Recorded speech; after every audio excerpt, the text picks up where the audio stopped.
नमस्कार विद्यार्थियों, मैं चंद्रमोहन वर्मा आपका जीव विज्ञान विषय अध्यापक और आज हम बात करेंगे कक्षा 11 के अध्याय 10 के बारे में, जिसका नाम है कोशिका चक्र और कोशिका विभाजन। और आज हम इसके बात करेंगे भाग 1 के बारे में, जिसमें हम जानने वाले हैं बच्चों कोशिका चक्र के बारे में और कोशिका चक्र की प्रावस्थाओं के बारे में। ठीक है बच्चों, इस जो है अध्याय के अंदर पहले बात करेंगे अपन कोशिका चक्र के बारे में, फिर अपन समसूत्री विभाजन की बात करेंगे, फिर समसूत्री विभाजन का महत्व जानेंगे और अंत में हम बात करेंगे किसकी, अर्धसूत्री विभाजन की। जबकि इस भाग में हम बात करेंगे किसकी, केवल कोशिका चक्र की। ठीक है, तो हमें पता है बच्चों कि प्रत्येक जीव जो होता है किससे मिलकर बना होता है, कोशिकाओं से मिलकर बना होता है। कोशिका ही किसी जीव की आधारभूत इकाई होती है। ठीक है, और रुडोल्फ विर्चो ने बच्चों कोशिका सिद्धांत में बताया था कि नई कोशिकाओं की उत्पत्ति पूर्ववर्ती कोशिकाओं से होती है। ठीक है,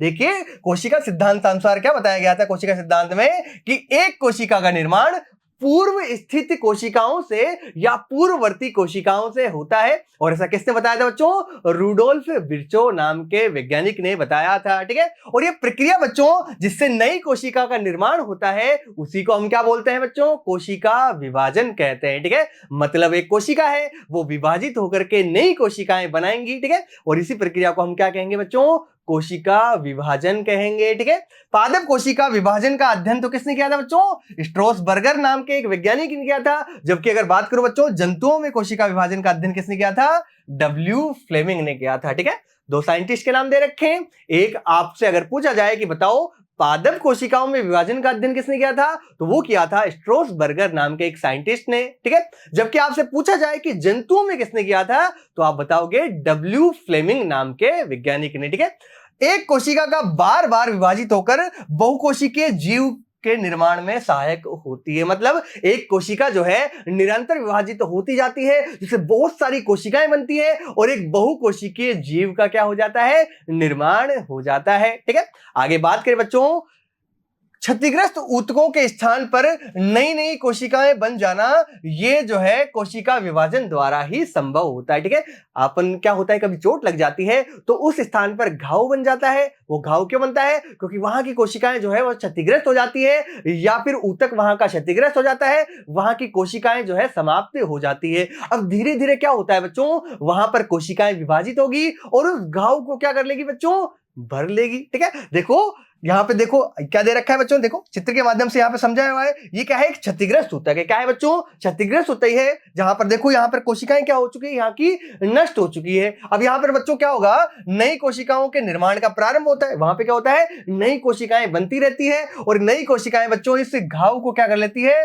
पूरी तरीके से भर लेती है। ठीक है, इस घाव को क्या कर लेंगी, वो पूरी तरीके से भर लेंगी। ठीक है, तो क्षतिग्रस्त कोशिकाओं में क्या होता है बच्चों, नई नई कोशिकाओं का बन जाना किसके माध्यम से संभव होता है, ये कोशिका विभाजन के माध्यम से ही संभव हो पाता है। ठीक है, आगे बात करें बच्चों, सभी सजीवों में कोशिका विभाजन एक महत्वपूर्ण प्रक्रिया होती है। जैसा कि हमें पता है कि कोशिका विभाजन क्या है, एक महत्वपूर्ण प्रक्रिया है। अभी जैसे बात की क्षतिग्रस्त ऊतक हो जाए तो उसके भरण में कौन काम आता है, कोशिका विभाजन ही काम आता है। सभी कोशिकाएं दो भागों में विभाजित होकर जनन में सहायक होती है। जैसे अगर बात करें बच्चों एक कोशिकीय जीव की, तो वहां कोशिका विभाजन से ही क्या बन रहा है, संतति कोशिकाएं बन रही है। मतलब वहां तो वो एक प्रकार का जनन ही है। ठीक है, तो अगर बात करें एक कोशिकीय प्राणियों के संदर्भ में बच्चों, तो वहां जनन जो है कोशिका विभाजन द्वारा ही होता है। ठीक है, मतलब वहां पर कोशिका विभाजन को अपन जनन भी कह सकते हैं। क्यों, क्योंकि उसी से तो नई कोशिकाएं बन रही है वहां पर। ठीक है, प्रत्येक पैतृक कोशिका विभाजित होकर दो नई संतति कोशिकाओं की निर्माण करता होती है। मतलब कोई भी पेरेंट सेल है या पैतृक कोशिका है वो विभाजन करेगी और दो नई संतति कोशिकाओं का उससे क्या होगा बच्चों, निर्माण हो जाएगा। और ये नवनिर्मित संतति कोशिकाएं जो होती है बच्चों, स्वयं वृद्धि और विभाजन में सहायक होती है। ठीक है, और ये जो नई कोशिकाएं बनती है कोशिका विभाजन द्वारा पैतृक कोशिकाओं से, वो स्वयं में वृद्धि कर सकती है और आगे जाकर के खुद विभाजित करती है। और इस प्रकार जो है नई नई संतति कोशिकाओं का निर्माण सतत होता रहता है।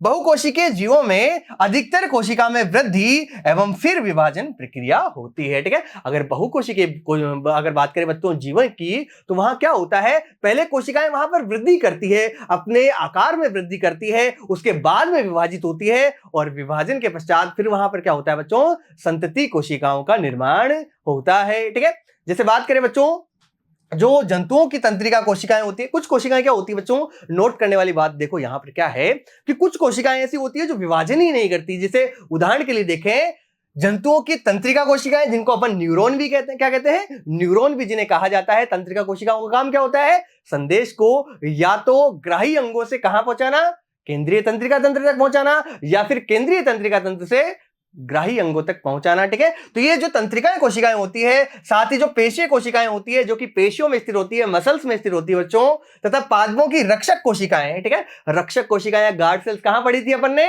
रक्षक कोशिकाएं पड़ी थी अपन ने रंध्रों की संरचना के अंदर, या स्टोमेटा जिन्हें कहते हैं, जो कि पत्तियों के अंदर पाए जाते हैं बच्चों, और O2 और CO2 के स्थलांतरण में आवश्यक होते हैं, वाष्पोत्सर्जन में भी उन्हीं का काम होता है बच्चों। ठीक है, तो उसकी रक्षक कोशिकाएं या गार्ड सेल्स जो होती है बच्चों, इनमें विभाजन नहीं होता। कौन कौन सी कोशिकाएं, एक हो गई अपनी तंत्रिका कोशिकाएं, एक हो गई पेशी कोशिकाएं, ये तो जंतुओं में है, और पादपों की बात करूं तो वहां पर रक्षक कोशिकाएं जो है बच्चों विभाजन नहीं करती है। ठीक है, तो देखिए बच्चों, ये देख रखा है आपका तंत्रिका कोशिका का डायग्राम। ठीक है, जिसको अपन न्यूरॉन भी कहते हैं। ये हो गई अपनी कौन सी कोशिकाएं, पेशीय कोशिकाएं, ये भी विभाजन नहीं करती है। और ये रक्षक कोशिकाएं बच्चों, ये कौन सी कोशिकाएं हैं, रक्षक कोशिकाएं हैं। ठीक है, ये रक्षक कोशिकाएं जो कि रंध्र जो होता है बच्चों, ठीक है, उसके बाहर की तरफ स्थित होती है, गार्ड सेल्स जिन्हें कहा जाता है बच्चों, और इन्हीं के द्वारा जो है रंध्र का खुलना या बंद होना संभव हो पाता है। ठीक है, तो इन रक्षक कोशिकाओं में भी कोशिका विभाजन नहीं होता है। ठीक है, आगे बात करें बच्चों, वृद्धि और विभाजन के कई चक्रों के बाद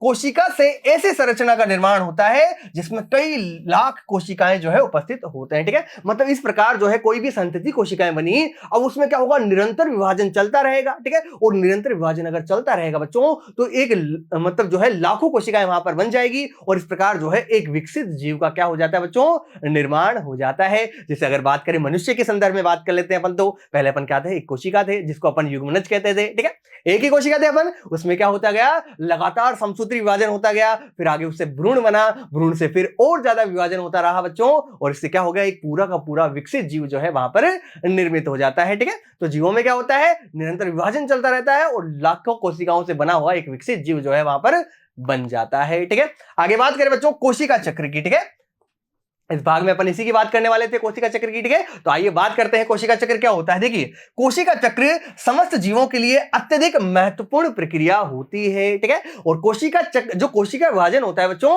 वो कोशिका चक्र के अंतर्गत ही आता है। देखिए, कोशिका विभाजन के दौरान डीएनए की क्या होती है बच्चों, प्रतिकृति होती है। मतलब जो डीएनए होता है बच्चों, वो क्या कर लेता है, अपनी कॉपी बना लेता है, अपनी प्रतिकृति बना लेता है। ठीक है, और वो प्रतिकृतियां बच्चों संतति कोशिकाओं में एक समान रूप से वितरित हो जाती है। ठीक है, तो कोशिका विभाजन के दौरान डीएनए की प्रतिकृति होती है, और साथ ही कोशिका जो है वृद्धि भी करती है वहां पर। ठीक है, तो कोशिका चक्र के दौरान दो चीजें आपको आवश्यक रूप से याद रखनी है बच्चों। एक क्या याद रखना है अपन को, कि वहां पर कोशिकाओं का जो डीएनए होता है बच्चों, उसकी प्रतिकृति बनती है, उसकी कॉपीज बनती है बच्चों, और साथ में कोशिकाएं क्या करती है, वहां पर वृद्धि भी करती है। ठीक है, देखिए आगे बात करें, प्रक्रिया इस प्रकार संपन्न होती है कि कोशिका विभाजन सही दिशा में और संतति कोशिकाओं में इनकी पैतृक कोशिकाओं वाला जीनोम जो है उपस्थित होता है। ठीक है, मतलब ये कोशिका विभाजन बच्चों इस प्रकार जो है सही तरीके से होता है कि ये जो है एक सही दिशा में चले। ठीक है, एक अपन इनके जो है कोशिका चक्र की प्रावस्थाएं पढ़ेंगे। ठीक है, तो एक के बाद दूसरी प्रावस्थाओं का आना, मतलब ये सही दिशा में चल रहा है। ठीक है, और दूसरी चीज वहां पे क्या होता है बच्चों, कि जीनोम जो होता है, जिसकी प्रतिकृति हुई है बच्चों कोशिका चक्र के दौरान, वो दोनों में समान, जो संतति कोशिकाएं बनेगी, मान लो दो संतति कोशिकाएं बने हैं, तो उनके अंदर समान रूप से क्या हो जाए, वितरित हो जाए। ठीक है, उसका जीनोम जो है आवश्यक रूप से क्या हो जाए बच्चों, वितरित हो जाए। ये कौन सुनिश्चित करता है, ये कोशिका चक्र ही सुनिश्चित करता है। ठीक है, देखिए बच्चों, सभी प्रक्रियाएं जैसे कोशिका विभाजन, डीएनए प्रतिकृति और कोशिका वृद्धि एक साथ क्या होती है बच्चों, समायोजित होती है। कौन कौन सी, एक तो कोशिका विभाजन, दूसरा डीएनए प्रतिकृति, और कोशिका वृद्धि क्या होती है बच्चों, एक साथ समायोजित होती है, और इस प्रकार पूरी कोशिकाएं जो है विभाजित होकर के संतति कोशिकाएं बना लेती है। ठीक है, देखिए यहां पर क्या हो रहा है, केवल कोशिका का विभाजन हो रहा है। जहां पर देखो एक बड़ी कोशिका थी, ये विभाजित होकर के छोटी छोटी 4 कोशिकाएं बना ली। ठीक है, फिर इनका और ज्यादा विभाजन हुआ तो और छोटी छोटी कोशिकाएं यहां पर बन गई। कोशिका वृद्धि में क्या होता है, एक छोटी कोशिका है, वृद्धि करी, बड़ी बन गई और बड़ी बन गई। ठीक है, लेकिन कोशिका विभाजन में क्या होता है बच्चों, देखो क्या होना चाहिए, यहां पर दोनों साथ साथ चलना चाहिए यहां पर। ठीक है, देखिए यहां पर कोशिकाएं विभाजित भी हो रही है और उनकी वृद्धि भी हो रही है। देखो आपको दिख रहा होगा कि यहां पर तो सर क्या हो रहा है कि सारी कोशिकाएं एक समान दिख रही है, वृद्धि तो हो ही नहीं रही। ऐसा नहीं होता बच्चों। देखो यहां पर क्या होता है, यहाँ पे विभाजन हो रहा है, ठीक है, यहाँ पे क्या हो रहा है बच्चों, विभाजन हो रहा है, ठीक है, और विभाजन के द्वारा इतनी कोशिका थी जिससे छोटी बननी चाहिए थी ना, लेकिन क्या हो रहा है यहाँ पे उस समान बन रहा है, क्यों, क्योंकि वो जो है वृद्धि करती जा रही है और उसके समान हो गई। जब इसके आकार में आएगी पैतृक कोशिका के आकार में तो इनमें विभाजन होगा, वापस से वृद्धि करेगी, ठीक है। तो ये जो है क्या हो रहा है यहाँ पर, एक तरीके से वृद्धि और विभाजन यहाँ पर साथ साथ चल रहा है, ठीक है। और साथ ही यहाँ पर डीएनए जो होता है बच्चों, इसकी भी क्या बनेगी, प्रतिकृति, और ये जो है एक एक डीएनए इनमें पहुंच जाएगा, ठीक है। तो ये तीनों चीजें बच्चों एक साथ समायोजित होती है, कौन कौन सी, कोशिका विभाजन, डीएनए प्रतिकृति और साथ में कोशिका वृद्धि, और तब जाकर के एक कोशिका चक्र जो है संपूर्ण रूप से माना जाता है, ठीक है। आगे बात करें बच्चों कोशिका चक्र, देखो इसकी परिभाषा की बात करें तो क्या परिभाषा होगी, देखिए, घटनाओं का ऐसा अनुक्रम जिसमें कोशिका अपने जीनोम का द्विगुणन, ठीक है, देखिए यहां पे सबसे पहले क्या हो रहा है, जीनोम का द्विगुणन हो रहा है, डीएनए अपनी प्रतिकृति बना रहा है, वह अन्य संगठकों का संश्लेषण, इसमें जो भी संगठन चाहिए होते हैं जैसे कोशिका अंग हो गए बच्चों, ठीक है, और भी कई चीजें होती है, उनका क्या हो, संश्लेषण हो, और तत्पश्चात कोशिकाएं विभाजित होकर दो नई संतति कोशिकाएं बना ले। इस पूरे प्रक्रिया को अपन क्या बोलते हैं बच्चों, या इस पूरे घटनाओं के अनुक्रम को हम क्या कहते हैं, कोशिका चक्र कहते हैं। देखिए एक बार और देखते हैं, घटनाओं का ऐसा अनुक्रम जिसमें कोशिका अपने जीनोम का द्विगुणन और अन्य संगठकों का संश्लेषण और तत्पश्चात विभाजित होकर, ठीक है, मतलब सबसे पहले क्या करे, वो अपने जीनोम का या डीएनए की प्रतिकृति बना ले, ठीक है, और फिर जो आवश्यक और भी चीजें, जो जैविक चीजें जो आवश्यक होती है जैसे कोशिकांग हो गए, उनका संश्लेषण कर ले और लास्ट में विभाजित होकर के दो नई संतति कोशिकाएं बना ले। तो इस पूरे घटनाक्रम को हम क्या कहेंगे बच्चों, इसको कहेंगे अपन सेल साइकिल या फिर कोशिका चक्र, ठीक है।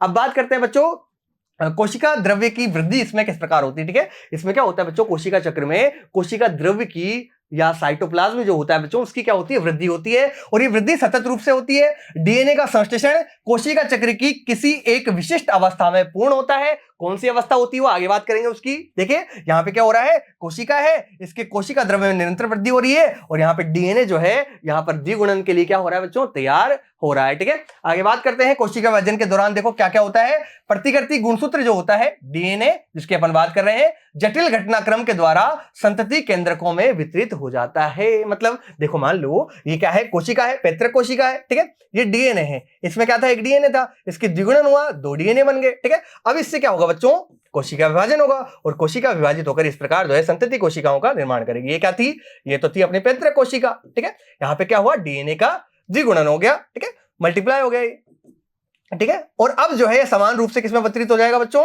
ये वितरित हो जाएगा संतति कोशिकाओं में, ठीक है। यहाँ पे क्या हुआ, डीएनए का द्विगुणन हुआ, और ये द्विगुणन होकर के बच्चों किसमें बढ़ जाता है, ये संतति कोशिकाओं में यहाँ पर बढ़ जाता है, वितरित हो जाता है संतति कोशिकाओं के केंद्रकों में, ठीक है। क्यों, क्योंकि हमें पता है डीएनए या गुणसूत्र जो होते हैं कहां उपस्थित होते हैं, ये केंद्रकों में ही तो उपस्थित होते हैं, ठीक है। कोशिका वाले चैप्टर में हम बात कर चुके हैं इसकी, ठीक है। तो कोशिका के केंद्रक के अंदर ही क्या होते हैं, ये गुणसूत्र या जीनोम या डीएनए होता है वहां पर, ठीक है। तो उसका द्विगुणन होता है, और जो संतति कोशिकाएं बनती है उनके केंद्रक में ये क्या हो जाता है बच्चों, वितरित हो जाता है समान रूप से, ठीक है। अगर डीएनए की मात्रा जितनी होगी, ठीक है, उसमें जो संतति कोशिकाओं में उतनी मात्रा रहेगी। अगर जैसे मान लो मनुष्य की कोई कोशिका है जिसमें क्या होते हैं 24 गुणसूत्र हैं, ठीक है, या 46 गुणसूत्र हैं, ठीक है, 46 गुणसूत्र है, तो वो जो है दोनों संतति कोशिकाएं बनेगी, उसमें भी समान रूप से 46 गुणसूत्र वहां पर आ जाएंगे। तो ये समान रूप से वहां पर वितरित हो जाते हैं, ठीक है। समस्त प्रक्रियाएं बच्चों, ये समस्त प्रक्रियाएं जो है आनुवांशिक नियंत्रण के अंतर्गत ही आती है। क्यों, क्योंकि डीएनए के द्वारा ही तो आनुवांशिक सूचनाओं को क्या होता है बच्चों, नियंत्रण किया जाता है, ठीक है।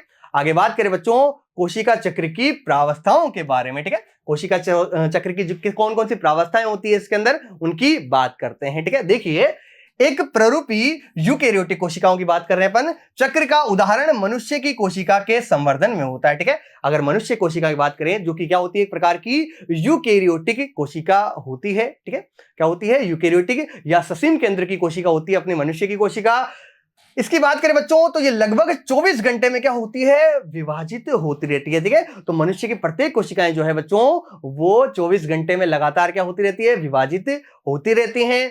कोशिका चक्र की अवधि एक जीव से दूसरे जीव एवं कोशिका से दूसरी कोशिका प्रारूप के लिए क्या होती है बच्चों, परिवर्तित होती है, ठीक है। अब मान लो मनुष्य की कोशिका को विभाजित होने में तो कितना लग रहा है, 24 घंटा लग रहा है। तो इसका मतलब ये नहीं है कि जितने भी जीव हैं इस प्रकृति के ऊपर या जितने भी जंतु हैं उन सब में समान समय लगे, ठीक है। ऐसा नहीं होता है, प्रत्येक जीव की कोशिका के विभाजन में समय अंतराल क्या हो सकता है बच्चों, भिन्न प्रकार का हो सकता है। जैसे अगले उदाहरण में बात करते हैं, यीस्ट की अगर बात करें बच्चों, ठीक है, यीस्ट की अगर बात करें तो उसके कोशिका चक्र के पूर्ण होने में लगभग कितना, 90 मिनट का ही समय लगता है। देखिए यहां पर कितना लग रहा है, 90 मिनट का समय लग रहा है। एम प्रावस्था में क्या हो जाएगा, उसका विभाजन हो जाएगा, 1 से 2 कोशिकाएं यहां पर बन जाएगी, ठीक है।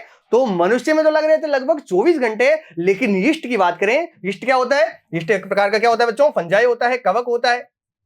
क्या होता है, कवक होता है। तो यीस्ट या कवक की बात करें बच्चों, जिसे खमीर भी कहते हैं अपन हिंदी के अंदर, तो यीस्ट के अंदर क्या होता है बच्चों, कोशिका चक्र के पूर्ण होने में कितना समय लगता है, 90 मिनट का, या अगर घंटे में कन्वर्ट करें तो कितना हो जाएगा, 90 मिनट में कितने होते हैं, कैलकुलेट करो जल्दी से, ठीक है। 90 मिनट में होंगे 1 घंटा या 30 मिनट, ठीक है, या फिर 1.5 घंटा भी कह सकता हूं मैं, ठीक है।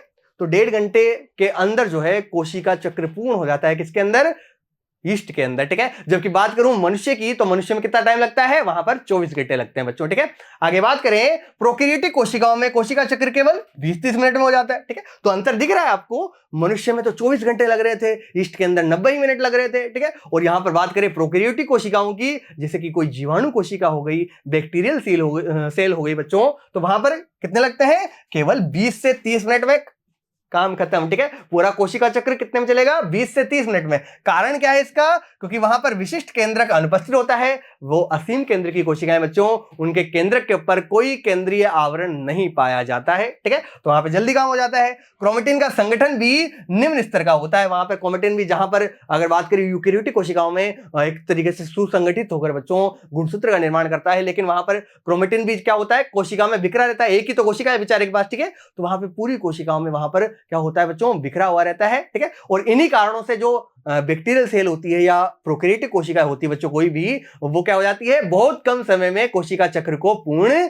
कर लेती है, ठीक है। आगे बात करें बच्चों, कोशिका चक्र की 2 प्रमुख प्रावस्थाएं होती है। एक को अपन बोलते हैं अंतरावस्था। क्या बोलते हैं बच्चों, अंतरावस्था। इंग्लिश में से बोला जाता है बच्चों इंटरफेज। क्या बोला जाता है, इंटरफेज, ठीक है। तो पहली अवस्था तो कौन सी होती है, अंतरावस्था या इंटरफेज होती है। इसको रेस्टिंग फेज भी कहा जाता है, विश्राम प्रावस्था भी कहा जाता है। क्यों कहा जाता है, क्योंकि पहले के साइंटिस्ट जो थे उनको यहां पर क्या दिखा था, कुछ नहीं दिखा था, ठीक है। कुछ नहीं दिखा था तो क्या बोल दिया उन्होंने कि भाई इस अवस्था के अंदर तो क्या करती है, कोशिका आराम कर रही होती है, भाई कुछ नहीं कर रही होती, आराम करती है आराम से, ठीक है। तो इसलिए इसको रेस्टिंग फेज या विश्राम प्रावस्था भी कह देते हैं। लेकिन आगे जब विकसित हुआ बच्चों, आगे क्या हुआ, माइक्रोस्कोप का विकास हुआ, ठीक है। अच्छी अच्छी माइक्रोस्कोप आई और तब जाकर इस कोशिका चक्र को देखा गया। तो उन साइंटिस्ट ने बोला कि इसके अंदर विश्राम नहीं कर रही होती है, कोशिकाएं क्या होती है, अपने आप को विभाजन के लिए तैयार कर रही होती है और मेटाबॉलिकली या फिर उपापचयी रूप से क्या होती है बच्चों, बहुत अधिक यहां पर सक्रिय होती है। और दूसरी प्रावस्था यहां पर होती है बच्चों एम प्रावस्था, जिसे माइटोसिस फेज भी कहते हैं, विभाजनकारी या सूत्री प्रावस्था भी कहते हैं, ठीक है। तो इसमें तो तैयार होती है और विभाजन कहां होता है, विभाजन इस एम प्रावस्था के दौरान ही होता है, ठीक है। तो 2 प्रावस्थाएं याद रखनी बच्चों कोशिका चक्र के अंतर्गत, एक होती है अंतरावस्था और दूसरी होती है अपनी एम प्रावस्था, ठीक है। इनकी भी थोड़ी बहुत बात कर लेते हैं ताकि आपको कुछ आइडिया लग जाए। देखो अंतरावस्था को भी आगे अपन 3 भागों में बांटेंगे, एक जीवन में, दूसरी एस के अंदर और तीसरी G2 के अंदर, ठीक है। जीवन फेज एक क्या होती है, जीवन फेज हो गई, ठीक है। दूसरी कौन सी हो गई, एस फेज हो गई, जिसको संश्लेषण प्रावस्था भी बोलते हैं, ठीक है। और तीसरी कौन सी होती है, अपनी G2 फेज होती है, ठीक है। तो 3 फेज आपको याद रखना है। कभी कभी यहां पर चौथा भी याद रख लेना, जी नोड फेज। क्या होता है, G0 फेज भी बोलते हैं इसको, जी नोड फेज भी बोलते हैं, ठीक है। तो 4 प्रावस्था यहां पर याद रख लेना, G1, S, G2 और जी नोड भी याद रख लेना, ठीक है। ये सारी कहां आती है, ये अंतरावस्था के अंतर्गत ही आती है। जबकि बात करें बच्चों एम प्रावस्था में 4 नाम आएंगे, ठीक है। एक आएगा पूर्वावस्था, जिसको प्रोफेज भी बोलते हैं, ठीक है। दूसरी कौन सी आएगी, अपनी मध्यावस्था आएगी। दूसरी कौन सी आएगी बच्चों, मध्यावस्था आएगी। तीसरी कौन सी आएगी, अपनी आएगी यहां पर पश्चावस्था। तीसरी कौन सी आ गई, पश्चावस्था आ गई, ठीक है। और चौथी यहां पर आएगी बच्चों, ये आएगी अंत्यावस्था, ठीक है। तो यहां पर भी कौन सी आ गई, 4 प्रावस्थाएं आ गई, ठीक है। तो कोशिका चक्र को 2 भागों में बांटा गया है, अंतरावस्था और दूसरा एम प्रावस्था। अंतरावस्था को भी आगे अपन जो है 3 मुख्य भागों में बांटेंगे, G1, S और G2। और कभी कभी क्या होता है, G1 से कोशिका जो है निकल करके G नोड या G0 फेज में भी चली जाती है। जबकि अगर बात करें बच्चों एम प्रावस्था की, चाहे वो समसूत्री विभाजन हो चाहे वो अर्धसूत्री विभाजन हो, 4 प्रावस्थाएं यहां पर होंगी। क्या नाम होगा उनका? सबसे पहले वाली का प्रोफेज नाम होगा, जिसको पूर्वावस्था बोलते हैं अपन जो है हिंदी के अंदर। दूसरी कौन सी होती है? मेटाफेज होती है, जिसको मध्यावस्था कहते हैं अपन हिंदी के अंदर, ठीक है। तीसरी होती है एनाफेज, जिसको हम पश्चावस्था कहते हैं। और लास्ट में होता है बच्चों टीलोफेज, जिसको हम क्या कहते हैं? अंत्यावस्था कहते हैं, ठीक है। तो अब बात करते हैं सबसे पहले अपन किसकी? अंतरावस्था के बारे में, ठीक है, जिसको अपन इंटरफेज भी कहते हैं। उससे पहले जो है सारी चीज जो है अपन जो बताई है उसको एक चित्र के माध्यम से सारी की बात अपन कर लेते हैं। देखिए यहां पर चालू करते हैं यहां पर जीवन से, ठीक है। देखो यहां पर प्रोटीन और आरएनए का क्या होता है बच्चों? संश्लेषण होता है जीवन के अंदर, ठीक है। यहां पर कोशिका क्या होती है? सक्रिय होती है, और साथ यहां पर प्रोटीन आरएनए का संश्लेषण भी होता है। एस प्रावस्था के अंदर क्या होता है बच्चों? डीएनए का संश्लेषण होता है। एस का मतलब है सिंथेसिस, ठीक है। तो यहां पर डीएनए का क्या होता है? द्विगुणन होता है, उसका संश्लेषण होता रहता है, ठीक है। G2 में क्या होता है बच्चों? प्रोटीन और आरएनए का संश्लेषण होता है। यहां पर उपापचय रूप से सक्रिय होती है। और अगर बात करें प्रोटीन और आरएनए का संश्लेषण वैसे किसमें होता है? G2 के अंदर ही होता है, ठीक है। अगर बात करें अपन इसके बाद में क्या होती है बच्चों? देखो एम प्रावस्था चल रही है, जिसको अपन क्या बोल रहे हैं? विभाजनकारी प्रावस्था भी बोलते हैं। और इसी के अंदर क्या होता है बच्चों? विभाजन होता है, ठीक है। देखिए यहां पे चला जीवन से स्टार्ट हुआ, फिर कौन सी? देखो यहां पे एस के अंदर क्या हो रहा है? इस डीएनए का क्या हो रहा है? द्विगुणन हो रहा है, ठीक है। फिर यहां पर क्या होता है बच्चों? प्रोटीन और आरएनए का संश्लेषण हो गया। इसके बाद में जो है विभाजन के लिए तैयार होती है। ये प्रोफेज हो गई, जिसमें गुणसूत्र जो है दिखने लग जाते हैं साफ रूप से। या मेटाफेज हो गई, जिसमें एक मध्यावस्था पट्टिका पर आकर के व्यवस्थित हो गए। इसमें क्या होते हैं? ध्रुवों की ओर जाने लगते हैं। और लास्ट में क्या हुआ?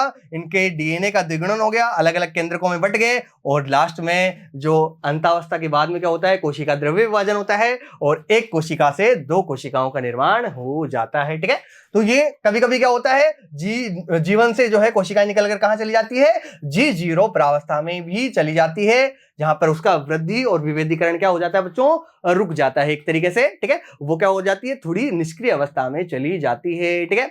आगे बात करते हैं सबसे पहले अंतरावस्था के बारे में, ठीक है, या जिसको इंटरफेज भी कहते हैं। देखिए बच्चों, वह अवस्था जिसमें कोई विभाजन नहीं होता है, अर्थात यहां पर क्या होती है? कोशिका की केवल वृद्धि होती है। और एक तरीके से अगर मैं कहूं तो कोशिका अपने आप को विभाजन के लिए यहां पर तैयार कर रही होती है। देखिए 2 क्रमिक या उत्तरोत्तर विभाजनों या एम फेज के मध्य की वह अवधि या अंतराल जबकि कोशिका में विभाजन नहीं हो रहा हो, ठीक है। मतलब देखिए क्या बताई थी मैंने? देखो अंतरावस्था में पहले G1, फिर S, फिर G2, ठीक है। और फिर क्या चलता है? G1 से S चला, G2 चला, और फिर M चला, ठीक है। और M के बाद में बच्चों वापस से यही चलता रहता है, ठीक है। तो देखो अगर बात करें अपन, ये अंतरावस्था, ये तीनों क्या है? अंतरावस्था है, ठीक है। तो एक एम प्रावस्था, ठीक है, और वापस से इस तरीके से चलेगा।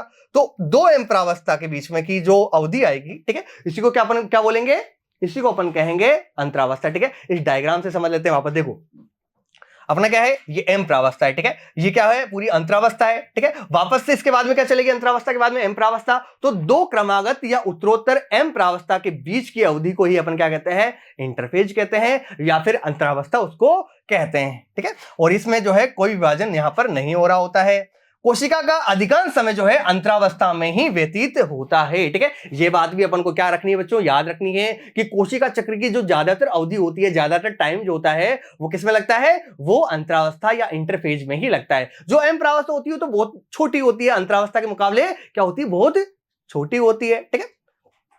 आगे देखें बच्चों, अंतरावस्था के बारे में बात करें तो मनुष्य की कोशिका के औसतन अवधि, ठीक है, बात करते हैं कि कैसे जो है अंतरावस्था तो क्या होती है? बड़ी होती है, और एम प्रावस्था क्या होती है? छोटी होती है। देखो मनुष्य की कोशिका के औसतन अवधि कितनी थी? 24 घंटे थी। कि कोशिका चक्र में कोशिका विभाजन केवल 1 घंटे में ही पूर्ण हो जाता है, ठीक है। तो मनुष्य की कोशिका की बात करें तो वहां एम फेज तो कितने की होती है? केवल 1 घंटे की होती है, उसमें पूरा विभाजन वहां पर हो जाता है। लेकिन अगर बात करें बाकी कितने बच गए? 23 घंटे। तो उन 23 घंटों में क्या होता है? तो उन 23 घंटों में अंतरावस्था ही चलती है, वहां पर इंटरफेज ही चलती है, जिसमें कोशिका अपने आप को विभाजन के लिए जो है क्या कर रही होती है? तैयार कर रही होती है, ठीक है। तो आपको याद रखना है बच्चों कि अंतरावस्था में ही कोशिका चक्र का ज्यादातर समय व्यतीत होता है, जो एम फेज होती है वो तो छोटी सी होती है। आगे, जिसमें कोशिका चक्र की कुल अवधि की लगभग कितनी 95% जो है इससे भी अधिक अवधि अंतरावस्था में ही पूर्ण हो जाती है।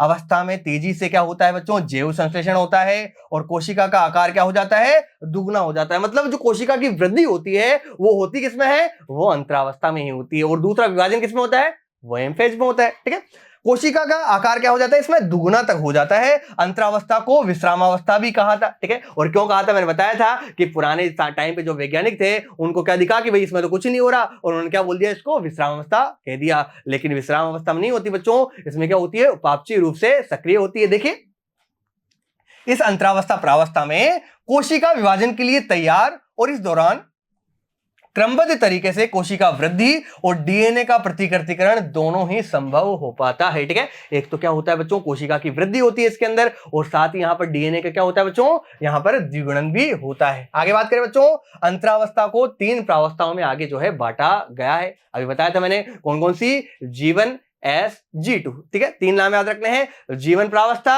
एस प्रावस्था और G2 प्रावस्था। ठीक है, पूरे नाम भी देख लेते हैं बच्चों। देखो, पश्च सूत्री अंतराकाल प्रावस्था इसको बोलते हैं अपन जीवन फेज को। देखो नाम में ही यहां पर दिया हुआ है पश्च सूत्री। ठीक है, अंतराकाल प्रावस्था मतलब एम फेज के बाद में जो आता है, एम के बाद जो आएगा, बाद को क्या बोलते हैं, पश्च बोलते हैं। ठीक है, तो सूत्री प्रावस्था एम को बोलते हैं, अपन को पता है। तो पश्च सूत्री अंतराकाल प्रावस्था मतलब एम फेज के बाद की जो प्रावस्था होगी उसको क्या बोलेंगे अपन, जीवन फेज बोलेंगे। ठीक है, तो हिंदी में नाम दे दिया पश्च सूत्री अंतराकाल प्रावस्था। ठीक है, इस प्रकार जो है एस फेज, जिसको सिंथेसिस फेज भी कहते हैं अपन, या फिर हिंदी में क्या कहेंगे, संश्लेषण प्रावस्था होगी। तीसरी क्या होती है, G2 फेज, इसको क्या बोलते हैं, पूर्व सूत्री विभाजन अंतराकाल प्रावस्था। ठीक है, मतलब एम फेज से जस्ट पहले वाली। ठीक है, पूर्व मतलब पहले वाली। ठीक है, तो एम फेज के जस्ट पहले वाली होगी वो क्या होगी, G2 होगी। ठीक है, ऐसे ही तो चलता है क्रम कि जीवन हुई, फिर क्या हुई, एस हुई, फिर क्या हुआ, G2 हुआ, और फिर एम फेज हुआ। ठीक है, क्या हुआ, एम फेज। ठीक है, और एम फेज के बाद में वापस G2। ठीक है, तो इसको बाद में हो रहा है तो इसको क्या बोलेंगे, पश्च बोलेंगे। ठीक है, और ये क्या हो रहा है, पूर्व हो रहा है तो इसको पूर्व बोल देंगे। ठीक है, तो इसका नाम तो क्या होता है जीवन का, कि पश्च सूत्री अंतराकाल प्रावस्था। ठीक है, कि पश्च सूत्र के मतलब सूत्री प्रावस्था जो आती है उसके बाद में आ रही है तो नाम दे दिया पश्च सूत्री अंतराकाल प्रावस्था, और G2 को एम फेज के पहले आ रहा है तो नाम क्या दे दिया, पूर्व सूत्री अंतराकाल प्रावस्था। ठीक है, सिंपल से नाम है, याद हो जाएंगे। अब बात करते हैं बच्चों अपन पहले किसकी, जीवन फेज की, जिसको अपन पश्च सूत्री अंतराकाल प्रावस्था भी कहते हैं। देखो, सबसे पहले क्या होता है, ये प्रथम वृद्धि काल होता है। ठीक है, मतलब ये पहली अवस्था है जिसमें क्या हो रही है, वृद्धि हो रही है। ठीक है, इसके बाद में बात करें, प्रोटीन और आरएनए का संश्लेषण होता है, और साथ ही डीएनए की संश्लेषण की क्या होती है बच्चों, यहां पर पहले से तैयारी हो रही होती है। डीएनए संश्लेषण होता कब है, वो तो इस प्रावस्था में होगा, लेकिन उसकी पहले से तैयारी करनी होगी। ठीक है, तो पहले की तैयारी जो है वो कहां होती है, वो जीवन फेज के अंदर ही होती है। ठीक है, आगे बात करें, समसूत्री विभाजन और डीएनए प्रतिकृतिकरण के मध्य अंतराल को प्रदर्शित करता है। ठीक है, देखो अब यहां पे देखो क्या घुमा के दिया हुआ है। देखो, समसूत्री विभाजन जिसको अपन क्या कहते हैं, एम फेज। ठीक है, क्या कहते हैं, एम फेज, एवं डीएनए प्रतिकृतिकरण जो कि का वो होता है एस फेज के मध्य की अंतराल को। ठीक है, तो अपन क्या नाम दिया था, जीवन, एस, G2। ठीक है, और फिर एम। देखो क्या दे रखा है, एम फेज। ठीक है, तो एम के बाद में और एस से पहले। ठीक है, तो एम और एस के बीच की प्रावस्था कौन सी होती है, जीवन होती है। और इसको देखो हिंदी के अंदर घुमा के दे दिया कि समसूत्री विभाजन एवं डीएनए प्रतिकृतिकरण के मध्य अंतराल को यह प्रदर्शित करता है। कहना क्या चाहता है कि एम फेज और एस फेज के बीच की प्रावस्था जो होती है वो क्या होती है, जीवन प्रावस्था होती है। ठीक है, आगे बात करें जीवन प्रावस्था के बारे में। देखो, जीवन प्रावस्था में कोशिका उपापचयी रूप से क्या होती है, सक्रिय होती है, एक्टिव होती है मेटाबॉलिकली बेटो। ठीक है, और साथ में निरंतर वृद्धिशील होती है। ठीक है, मेटाबॉलिकली या उपापचयी रूप से क्या होगी, यहां पर सक्रिय भी होगी, और साथ ही यहां पर क्या होती है बच्चों, यहां पर वृद्धि भी करती रहती है। परंतु इसका डीएनए प्रतिकृति नहीं करता, लेकिन इसका डीएनए जो है बच्चों यहां पर अपनी कॉपी नहीं बनाता। वो कब बनाता है, वो बनाएगा एस प्रावस्था के अंदर। ठीक है, देखो ये जीवन काल की लंबाई जो है बच्चों क्या होती रह सकती है, परिवर्तित हो सकती है। जिन कोशिकाओं में बार बार विभाजन होने वाले कोशिकाओं की अवस्था जो है उनकी क्या होती है,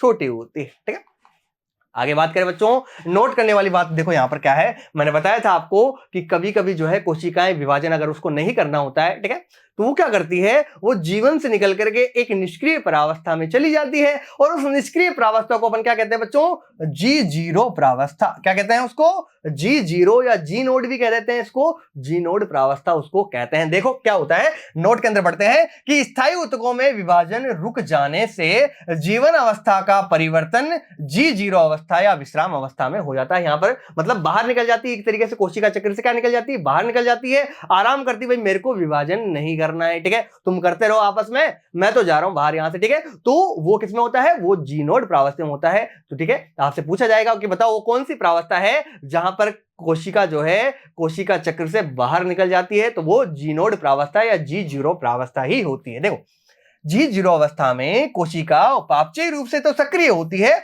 लेकिन विभाजित नहीं होती।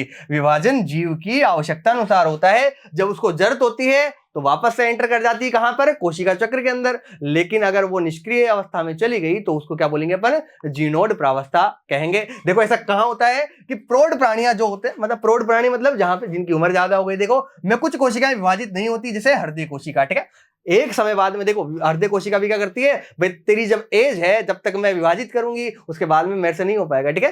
क्या होता है कि एक निश्चित समय आने तक प्रौढ़ अवस्था से पहले पहले कितनी भी विभाजित होने होती है वो हृदय कोशिका हो जाती है, उसके बाद में हृदय कोशिकाएं विभाजित नहीं होती। वो कहां चली जाती है, वो जीनोड फेज के अंदर या G0 प्रावस्था के अंदर ही चली जाती है और विभाजित नहीं करती। लेकिन उपापचयी रूप से क्या होती है, सक्रिय होती, काम करना बंद थोड़ी कर दिया उसने, ठीक है, विभाजन ही तो नहीं कर रहा है, ठीक है, तो वो G0 प्रावस्था में चला जाता है, ठीक है। आप हृदय का आकार तो जानते ही हो, ठीक है, यहाँ पे क्या हो गई, ऑक्सीजन संबंधी बाधा हो गई, फाइब्रोसिस उत्पन्न हो गया। देखो इनके कारण बता रहे हैं कि ये विभाजन करना बंद क्यों कर देता है, चाहे तो यहाँ पर ऑक्सीजन संबंधी बाधा हो सकती है, चाहे यहाँ पर क्या हो गया बच्चों, फाइब्रोसिस हो गया, ठीक है, या विविध कोशिकाएं उपस्थित है, हाइपरट्रोफी हो गई। तो इन अवस्था में क्या होता है, हृदय कोशिकाएं जो है क्या हो जाती है, विभाजन करना बंद कर देती है और जीनोड प्रावस्था में चली जाती है, ठीक है। साथ ही अगर बात करें जीनोड प्रावस्था के बारे में, अन्य कोशिकाएं कभी कभी विभाजित होती है। ऐसा तभी संभव हो पाता है जब क्षतिग्रस्त या मृत कोशिकाओं को परिवर्तित होने की क्या हो, आवश्यकता हो। ये कोशिकाएं आगे विभाजित नहीं हो तो ये जीवन से अवस्था से निकलकर कहां चली जाती है, निष्क्रिय अवस्था में चली जाती है, और इस निष्क्रिय अवस्था को कहां क्या बोलते हैं अपन, जीनोड प्रावस्था ही कहते हैं, ठीक है। तो सीधा सा याद रखना है बच्चों कि कोशिका चक्र से कभी कभी कोशिकाएं अगर उसको विभाजन नहीं करना होता तो जीवन से निकलकर, ठीक है, आपसे ये भी पूछा जाएगा कि बताओ कौन सी प्रावस्था से निकलकर G0 में पहुंचती है, तो वो जीवन से ही पहुंची। कहां पहुंचेगी वो, मोस्टली कहां पहुंचती है बच्चों, जीवन से ही निकलकर कहां जाती है, G0 में जाती है। क्यों, इसके बारे में तो संश्लेषण, इसके बाद में तो क्या होता है, संश्लेषण वगैरह हो गया तो फिर उसके बाद चांस नहीं रहता बाहर निकलने का, निकलना है तो यहीं से कट लेता है, शुरू में कट लो या तो, ठीक है, कटना है तो बाद में चांस नहीं मिलता, ठीक है, भागना है तो शुरू में भाग जाओ, ठीक है। तो यहाँ पे क्या करती है कोशिकाएं, जीवन से ही निकल लेती है, ठीक है, तो इसी को क्या बोलते हैं अपन, जीनोड प्रावस्था कहते हैं। यहाँ पर उपापचयी रूप से तो सक्रिय होती है कोशिकाएं, लेकिन ऐसे बात करें तो निष्क्रिय अवस्था में चली जाती है, ठीक है। आगे बात करते हैं बच्चों, दूसरी प्रावस्था अपनी कौन सी है, संश्लेषण प्रावस्था, जिसको अपन सिंथेसिस फेज या फिर एस फेज भी कहते हैं, ठीक है। और इस प्रावस्था में क्या होता है बच्चों, पहले तो कब आती है, जीवन के बाद में आती है, G1SG2, ठीक है, ये नाम तो रट लो, G1SG2, फिर उसके बाद में M, ठीक है। तो ये जीवन के बाद में आती है एस प्रावस्था अपनी। और इसमें देखो इंपॉर्टेंट क्या है, यहां पर याद रखने वाली बात क्या है कि डीएनए तथा स्टोन प्रोटीन का निर्माण होता है यहां पर, और साथ में उसकी प्रतिकृति भी हो जाती है, ठीक है। यहां पे क्या होता है, एक तो डीएनए और साथ में स्टोन प्रोटीन, ठीक है। स्टोन प्रोटीन जो है क्या होते हैं, एक गोलाकार संरचना होती है बच्चों जो कि स्टोन अष्टक बनाते हैं, और ये डीएनए जो है इसके ऊपर चारों पर जो इसके चारों ओर क्या होता है बच्चों, लिपटा हुआ होता है, न्यूक्लियोसोम नामक संरचना बनाता है, और ये न्यूक्लियोसोम आगे चल करके क्रोमेटिन बनाते हैं, ठीक है। अब उनको याद क्या रखना है कि जो डीएनए होते हैं और साथ में स्टोन प्रोटीन जो होते हैं बच्चों, इनका निर्माण कब होता है, एस प्रावस्था में ही होता है, और इनका विभाजन या इसका द्विगुणन भी कब होगा, वो भी एस प्रावस्था में ही होता है, ठीक है। देखो चित्र भी दे रखा है यहाँ पर, देखो कोशिकाएं यहाँ पर जो इसका गुणसूत्र है, इसके जो डीएनए है बच्चों, इनका क्या हो गया यहाँ पर, द्विगुणन हो गया, इनके शारीरिक में जो है वहां पर डबल हो गए, और साथ ही यहाँ पर प्रोटीन जो स्टोन प्रोटीन है बच्चों, उसका भी क्या हो चुका है, यहाँ पर द्विगुणन हो चुका है, ठीक है। साथ ही बात करें बच्चों इस प्रावस्था में गुणसूत्र का दो अर्ध गुणसूत्रों या क्रोमेटिड में बट जाना भी यहीं पर होता है। मतलब एक जो क्रोमोसोम होता है, ठीक है, क्रोमोसोम अपन को पता है बच्चों क्या होते हैं, पैर में उपस्थित होते हैं, जोड़ों में उपस्थित होते हैं, ठीक है। तो ये क्रोमोसोम जो होते हैं बच्चों, जो कि जोड़ों में उपस्थित है, ये भी इनके जो क्रोमेटिड जो है वो भी क्या हो जाते हैं बच्चों, इस प्रकार जो है अलग अलग यहाँ पर हो जाएंगे, ठीक है। ये क्रोमेटिड्स क्या हो जाते हैं बच्चों, इस प्रकार यहाँ पर अलग अलग हो जाते हैं। डीएनए की मात्रा यहां पर क्या हो जाती है बच्चों, दुगुनी हो जाती है। जैसे मान लो उदाहरण के लिए कि डीएनए की प्रारंभिक मात्रा क्या है, 2C है, और इसकी फिर क्या हो जाती है, डबल हो जाती है, तो 4C हो जाएगी। ठीक है, डीएनए की मात्रा क्या हो जाती है बच्चों, 2C से 4C हो जाती है। ठीक है, 2C है मान लो प्रारंभिक मात्रा, तो ये कितनी हो जाएगी, 4C हो जाएगी। मान लो पहले 4C है तो कितनी हो जाएगी, डबल होकर के 8C हो जाएगी। लेकिन यहां पर गुणसूत्र की संख्या में कोई परिवर्तन नहीं होता है। ठीक है, ऐसा नहीं है कि गुणसूत्र बच्चों पहले कितने हैं, कि पहले 46 गुणसूत्र अब इसके डबल हो गए, नहीं, ऐसा नहीं होता है। ठीक है, यहां पर क्या होता है, केवल डीएनए का द्विगुणन होता है, डीएनए डबल होता है, गुणसूत्र की संख्या में कोई परिवर्तन नहीं होता। ये पॉइंट आपको जो है बच्चों क्या रखना है, याद रखना है। आपसे बहुत बार पूछा जाएगा कि बताओ एस प्रावस्था में क्या होता है, डीएनए डबल होता है या गुणसूत्र डबल होता है। ठीक है, तो यहां पर केवल क्या होता है बच्चों, डीएनए की संख्या दुगनी होती है, गुणसूत्र की संख्या में कोई परिवर्तन नहीं आता है। ठीक है, यह बात होगी किसकी, एस प्रावस्था की। साथ ही जो प्राणी कोशिकाएं बच्चों होती है उनमें एस प्रावस्था के दौरान केंद्रक में डीएनए का जैसे ही प्रतिकृतिकरण प्रारंभ होता है, वैसे ही वहां पर तारक केंद्र का कोशिका द्रव्य में भी क्या होता है बच्चों, प्रतिकृतिकरण होता है। ठीक है, तो याद रखना है अपन को कि प्राणी कोशिका में अपन को पता है तारक केंद्र और तारकाय कहां होते हैं, सेंट्रोसोम और सेंट्रियोल कहां होते हैं बच्चों, अधिकतर प्राणी कोशिकाएं या जंतु कोशिकाओं में ही पाए जाते हैं। ठीक है, तो वहां पर भी इनका क्या होने लग जाता है बच्चों, तारक केंद्र का कोशिका द्रव्य में प्रेजेंट है। ठीक है, तो वहां पर भी इनका क्या होने लग जाता है बच्चों, द्विगुणन। मतलब यहां पर डीएनए के साथ साथ याद क्या रखना है अपन को कि यहां पर डीएनए के साथ साथ क्या हो जाता है बच्चों, तारक केंद्र का भी द्विगुणन होने लग जाता है। और इस अवस्था में बच्चों कितना समय लगता है, इस प्रावस्था में 6 से 9 घंटे का समय। ये किसका दिया हुआ है, ये मनुष्य के 24 घंटे में से बता रहा है। ठीक है, कि 24 घंटे में से 6 से 9 घंटे कहां लगते हैं, इस एस प्रावस्था में या संश्लेषण प्रावस्था में लगते हैं। ठीक है, अब बात करते हैं अपन G2 प्रावस्था की। ठीक है, जिसको अपन क्या कहते हैं, पश्च सूत्री। ठीक है, क्या कहते हैं, पश्च सूत्री अंतरकाल प्रावस्था। ठीक है, इसको क्या कहते हैं, पश्च सूत्री अंतरकाल प्रावस्था भी कहते हैं इसको। ठीक है, क्यों कह रहे हैं, क्योंकि एम फेज पश्च सूत्री नहीं कहते बच्चों, इसको क्या कहते हैं, पूर्व सूत्री अंतरकाल प्रावस्था कहते हैं। क्या कहते हैं, पूर्व सूत्री। क्यों, क्योंकि ये एम फेज के जस्ट पहले आता है। ठीक है, तो इसको क्या बोलते हैं, पूर्व सूत्री अंतरकाल प्रावस्था। ठीक है, किसको कहते हैं, ये G2 फेज को कहते हैं। क्यों, क्योंकि ये एम फेज से क्या आता है बच्चों, जस्ट पहले आता है, तो नाम क्या दे दिया इसको, पूर्व सूत्री अंतरकाल प्रावस्था। ठीक है, किससे, एम फेज से पहले आता है, तो नाम क्या दे दिया बच्चों इसको, पूर्व सूत्री अंतरकाल प्रावस्था, इसको नाम दे देते हैं अपन। ठीक है, देखो पश्च डीएनए संश्लेषण प्रावस्था। देखिए, लेकिन ये जो है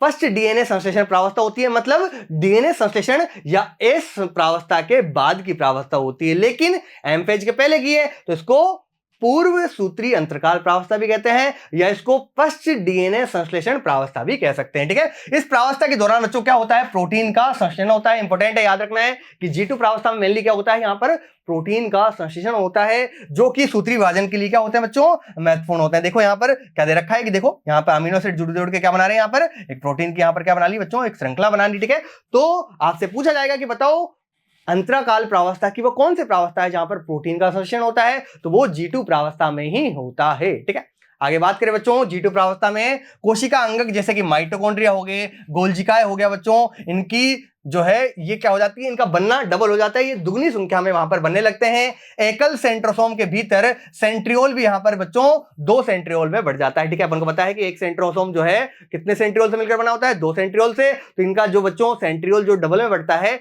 वो भी कहां होता है, ये भी G2 प्रावस्था के अंदर ही होता है। ठीक है, तो देखो बच्चों, इस भाग के अंदर अपन ने बात की सबसे पहले किसकी, कोशिका चक्र की, और कोशिका चक्र की प्रावस्थाओं के बारे में। ठीक है, पहले अपन ने जाना कि कोशिका चक्र बच्चों क्या होता है कि पूरा का पूरा घटनाक्रम, जहां पर जो है क्या हो रहा है, डीएनए का प्रतिकृतिकरण हो रहा है, साथ ही जो है वृद्धि हो रही है कोशिका की, और साथ में विभाजन हो रहा है, ये पूरी घटनाएं जो है मिलकर के क्या बनाती है, कोशिका चक्र बनाती है। ठीक है, फिर अपन ने बात की कोशिका चक्र की प्रावस्थाओं के बारे में कि सबसे पहले क्या आती है, यहाँ पर जीवन प्रावस्था आती है, कभी कभी जीवन से निकलकर G0 प्रावस्था भी चली जाती है, फिर एस प्रावस्था आती है जिसमें डीएनए का संश्लेषण होता है, फिर G2 प्रावस्था आती है बच्चों जिसमें क्या होता है, प्रोटीन का संश्लेषण होता है। इसके बाद में फिर एम प्रावस्था या सूत्री प्रावस्था आती है। ठीक है, उसमें क्या होता है, कोशिका का विभाजन होता है, जबकि अंतरावस्था में क्या हो रहा होता है बच्चों, कोशिका विभाजन के लिए अपने आप को तैयार कर रही होती है। वहां पर 2 घटनाक्रम मुख्य होते हैं बच्चों, एक तो वहां पर कोशिका की वृद्धि होती है, और साथ ही जो डीएनए होता है बच्चों उसका क्या हो जाता है, प्रतिकृतिकरण हो जाता है, उसका द्विगुणन हो जाता है। ठीक है, तो देखते हैं आपको कितना समझ में आया है कुछ क्वेश्चनों के माध्यम से। पहला क्वेश्चन है बच्चों आपके सामने यहां पे पूछा है कि बच्चों G0 प्रावस्था में कोशिकाएं, देखो क्या ऑप्शन दिए हुए हैं, कोशिका चक्र को समाप्त कर देती है, समाप्त थोड़ी होता है, कोशिका चक्र समाप्त नहीं होता बच्चों, कोशिका चक्र से बाहर निकल जाती है। आगे और देखते हैं ऑप्शन, कोशिका चक्र में प्रवेश करती नहीं, कोशिका चक्र में तो प्रवेश तो जीवन से हो जाता है, कोशिका चक्र को स्थगित कर देता है, मतलब उसको बिल्कुल रोक दे, ऐसा भी नहीं होता, ठीक है। तो यहाँ पे क्या हो जाती है, कुछ समय के लिए भाई टहलने निकल जाती है, जब उसको जरूरत होती है, आवश्यकता होती है, तो वापस कोशिका चक्र में एंटर कर जाती है और कोशिका विभाजन को पूर्ण करती है, ठीक है। तो यहाँ पर बच्चों क्या होता है, यहाँ पर कोशिका चक्र से जीवन से बाहर निकलकर चली जाती है, ठीक है। तो यहाँ पर कोशिका चक्र से क्या हो जाती है बच्चों, बाहर निकल जाती है। सेकंड क्वेश्चन देखते हैं बच्चों, अंतरावस्था की जीवन प्रावस्था या गैप 1 के बारे में सही कथन का चयन करो, ठीक है। जीवन प्रावस्था के बारे में बताना है बच्चों, सभी कोशिका अवयवों का पुनर्गठन होता है, नहीं इसमें नहीं होता, ठीक है। कोशिका उपापचय सक्रिय होती है, वृद्धि करती है, लेकिन डीएनए की प्रतिकृति नहीं करती, डीएनए की प्रतिकृति नहीं करती, बिल्कुल सही है, ठीक है। यहाँ पे तो क्या होता है, ये डीएनए की प्रतिकृति तो कहां होती है बच्चों, एस प्रावस्था के अंदर होती है। और ऑप्शन देखते हैं, केंद्रक विभाजन होता है, नहीं बच्चों, ये तो कब होता है, ये तो एम प्रावस्था या सूत्री प्रावस्था के दौरान होता है बच्चों। डीएनए संश्लेषण या प्रतिकृतिकरण होता है, ये कब होता है, ये तो एस फेज में होता है, ये एम फेज में होता है, ठीक है। अवयवों का पुनर्गठन यहाँ पर नहीं होता है, जो है इसके भी क्या बोलते हैं, एम प्रावस्था के लास्ट में होता है बच्चों यहाँ पर तो, ठीक है। तो ये क्या हो जाएगा, इसमें सबसे सही आंसर कौन सा लग रहा है, बी वाला। यहाँ पर कोशिका उपापचय रूप से सक्रिय होती है, वृद्धि भी करती है, लेकिन डीएनए की प्रतिकृति नहीं करती, क्योंकि वो तो कब होता है, वो तो इसके बाद वाली प्रावस्था या फिर एस प्रावस्था में होगा, ठीक है। नेक्स्ट देखते हैं बच्चों, थर्ड क्वेश्चन है, कोशिका वृद्धि के दौरान डीएनए का संश्लेषण कौन से प्रावस्था में होता है, ठीक है। संश्लेषण इंग्लिश में क्या बोलते हैं इसको, संश्लेषण को बोलते हैं बच्चों इंग्लिश में सिंथेसिस, क्या बोलते हैं, सिंथेसिस, क्या बोलते हैं, सिंथेसिस। और सिंथेसिस का पहला वर्ड याद रखना बच्चों, एस प्रावस्था, तो आंसर भी क्या होगा अपना, एस प्रावस्था के अंदर, ठीक है। कौन सी प्रावस्था में, एस प्रावस्था में, जिसको अपन हिंदी में संश्लेषण प्रावस्था भी कहते हैं, ठीक है। तो डीएनए का द्विगुणन या प्रतिकृतिकरण कब होता है बच्चों, या डीएनए का संश्लेषण कब होता है, एस प्रावस्था के दौरान ही होता है, ठीक है। आगे बच्चों नेक्स्ट क्वेश्चन, अपना फोर्थ क्वेश्चन, इष्ट कोशिका चक्र के पूर्ण होने में कितना समय लगता है। मैंने बात की थी, दो उदाहरण आए थे अपने, एक मनुष्य की बात की थी, मनुष्य कोशिकाएं जो है वो लगभग कितने 24 घंटे में जो है विभाजित करती है, जबकि अगर ईस्ट की बात करो बच्चों, ईस्ट के अंदर क्या होता है, ईस्ट की जो कोशिकाएं होती है 90 मिनट में विभाजन करती, कब, 90 मिनट या 1.5 घंटे के अंदर विभाजन करती है। तो आंसर क्या हो गया अपना, 90 मिनट, आंसर क्या हो गया अपना 90 मिनट। कि ईस्ट की कोशिका चक्र के पूर्ण होने में कितना समय लगता है, 90 मिनट का समय लगता है, ठीक है। फिफ्थ क्वेश्चन देखते हैं बच्चों, सत्य असत्य, प्रोटीन का संश्लेषण G2 प्रावस्था में होता है, ठीक है।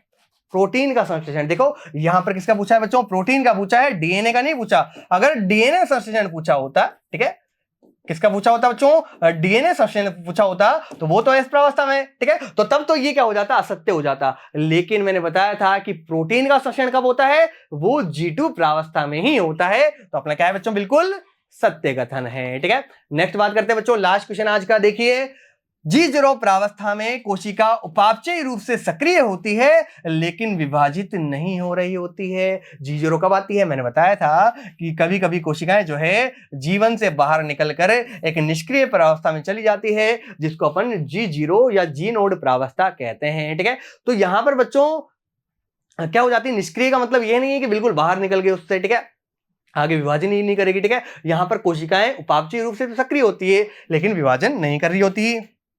तो ये भी क्या है बच्चों, बिल्कुल अपना सत्य कथन है, ठीक है। तो इस भाग में अपन ने बात की बच्चों कोशिका चक्र के बारे में और कोशिका चक्र की प्रावस्थाओं के बारे में, ठीक है। तो आशा है बच्चों ये दोनों चीजें जो है आपको आसानी से समझ में आ गई होंगी। एक बार जो है बच्चों इनको दोबारा से देख करके दोहरा लीजिएगा, लिख करके लिख लीजिएगा बच्चों, ताकि आसानी से बच्चों ये चीजें और ज्यादा अच्छे तरीके से आपको याद हो जाएं। तो आज के लिए बच्चों इतना ही, धन्यवाद।